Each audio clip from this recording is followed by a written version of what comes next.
Biology की expert आरती ma'am की class join करने के लिए हमारे यूट्यूब चैनल को सब्सक्राइब करें। Good morning. आज इस वीडियो में हमारा आप सभी का स्वागत है।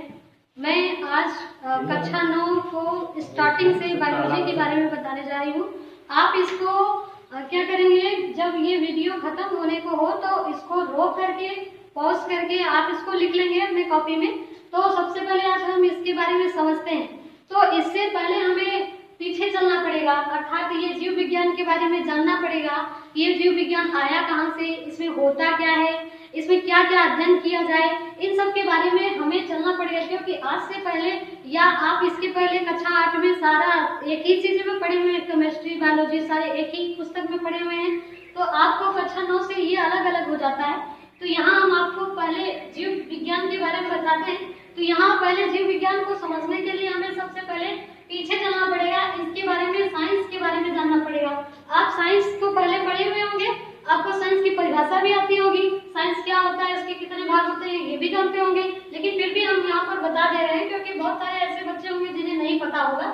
तो देखिए यहाँ पर साइंस जो है, ये साइंस जो है इसमें 7 वर्ड होते हैं, 7 शब्द होते हैं। तो सबसे पहले आपको क्या करना है, साइंस की स्पेलिंग ही मेंटेन करनी पड़ेगी।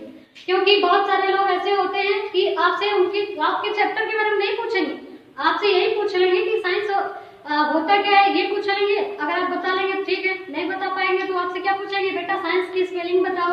तो आप वही गलती बता देंगे, वही आई की जगह आई खा लेंगे। तो यहाँ पर आपको साइंस की स्पेलिंग सबसे पहले आपको मेंटेन करना पड़ेगा ना, SCIENCE। तो यहाँ पर बहुत सारे लोग ये SCIENCE कर देते हैं, ई हट जाता है। तो आपको सबसे पहले इसको मेंटेन करना है। आप साइंस के बारे में पढ़ने जा रहे हैं तो ये साइंस के बारे में आपको इतना वर्ड याद रखना है हमेशा के लिए। जब कभी भी कोई पूछे तो आपको ये तुरंत याद होना चाहिए, आ जाना चाहिए। तो देखिए यहाँ पर साइंस के बारे में अगर हम बात करें तो साइंस जो होता है किसी भी वस्तु के क्रमबद्ध सुव्यवस्थित सुसंगठित ज्ञान को विज्ञान कहा गया है।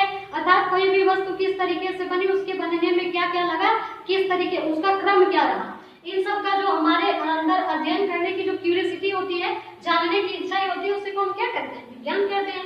विज्ञान जो होता है 3 भाग में बट जाता है। कितने भागों में, 3 भागों में। यहाँ पर पहले आ जाता है फिजिक्स, फिर केमिस्ट्री आ जाती है, फिर लास्ट में आ जाता है बायोलॉजी। फिजिक्स के बारे में मैकेनिकल, जो कोई भी बिजली मतलब इलेक्ट्रिक से संबंधित जिनका अध्ययन किया जाता है वो फिजिक्स के अंतर्गत होता है। द्रव्य एवं ऊर्जा से संबंधित जो अध्ययन होता है वो केमिस्ट्री के अंतर्गत किया जाता है।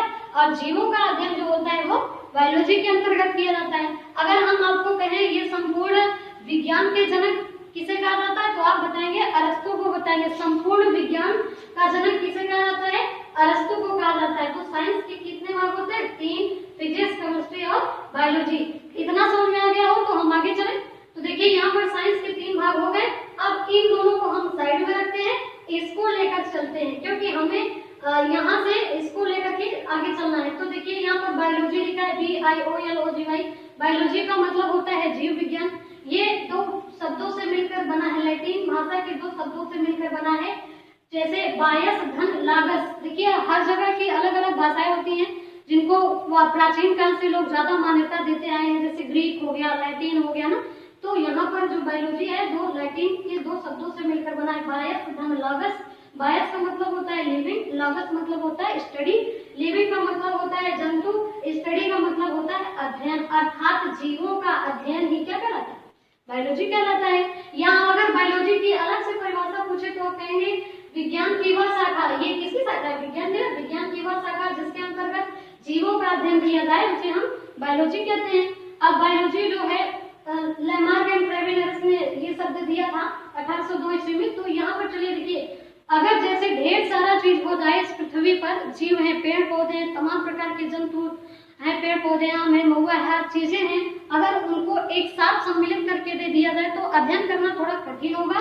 इस वजह से इसको अलग अलग 2 भागों में बांट दिया गया। क्यों, अब कहेंगे आधार क्या लिया गया बांटने के लिए, तो आधार ये लिया गया कि पौधे क्या होते हैं, उनमें कुछ गुण अलग होते हैं, वो अपना भोजन स्वयं बना लेते हैं और वो स्थिर होते हैं, वो चल नहीं सकते, लेकिन जंतु चल सकते हैं, वो अपना भोजन स्वयं नहीं बना पाते हैं। इसलिए इनको ये आधार गमन और भोजन के आधार पर इन्हें दो बराबर भागों में बांट दिया गया ताकि इनका हम अध्ययन आसानी से कर पाए।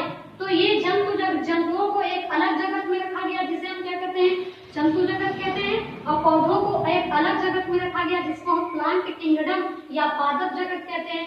अब यही जंतु जगत आगे चल करके किसमें आ जाता है, जूलॉजी में आ जाता है जिसको हम जंतु विज्ञान कह देते हैं, और ये पादप जगत बॉटनी में आ जाता है जिसको हम वनस्पति विज्ञान कहते हैं।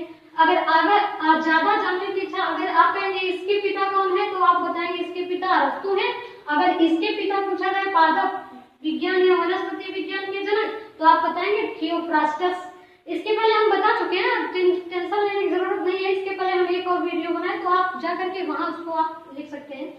तो देखिए ये हमारा ये बताने का उद्देश्य, इतना बताने का उद्देश्य ये था, आपको ये समझ में आ जाए, इसको बताने का उद्देश्य हमारा ये था। जंतु जगत जो है, अब ये जो फाइलम है जंतु जगत, अब देखिए इसमें भी तो कई प्रकार जंतु होंगे, कुछ जंतु होंगे स्थल पर रहेंगे, कुछ जंतु कहाँ रहेंगे, वायु में रहेंगे, कुछ जंतु जमीन के अंदर रहेंगे।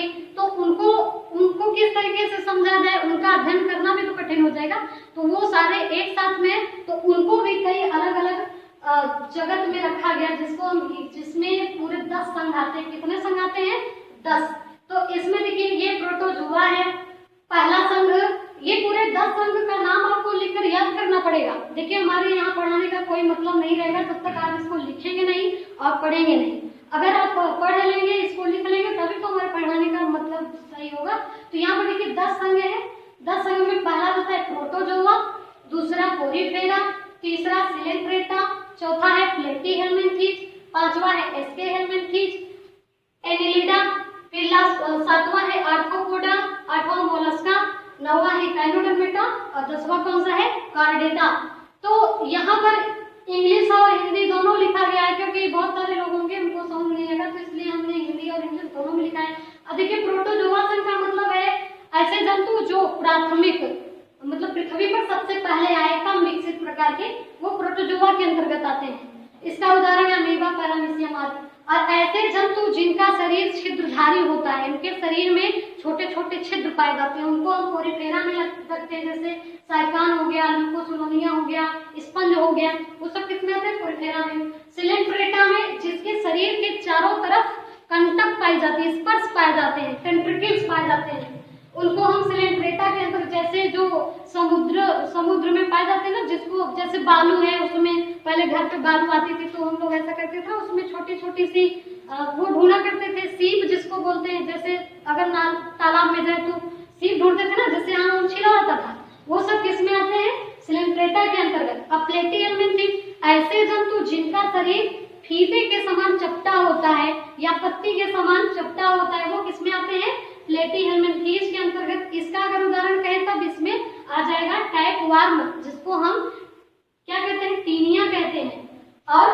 फैसियोला हिपैटिका आ जाएगा, लीवर फ्लूक भी कहा जाता है उसको। अब पांचवा आता है एस्केहेल्मिन्थीज, जिनका शरीर होता है डोरी के समान होता है, लंबा होता है, किनारे पर पतला होता है। जैसे इसमें आ जाएगा कौन, एस्केरिस। एस्केरिस किसका उदाहरण है, एस्केहेल्मिन्थीज का।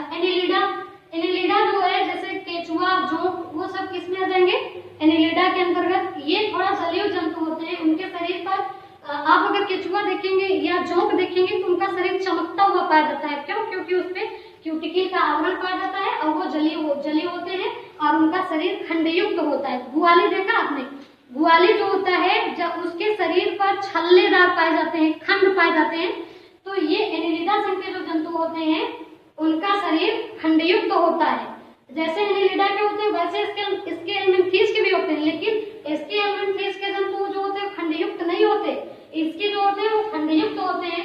आर्थ्रोपोडा ऐसे जंतु जिनके शरीर में ढेर सारी टांगे पाई जाती है, अर्थात 3 जोड़ी टांगे पाई जाती हो, उसको हम क्या कहते हैं, वो किसके अंतर्गत आते हैं, आर्थ्रोपोडा के अंतर्गत।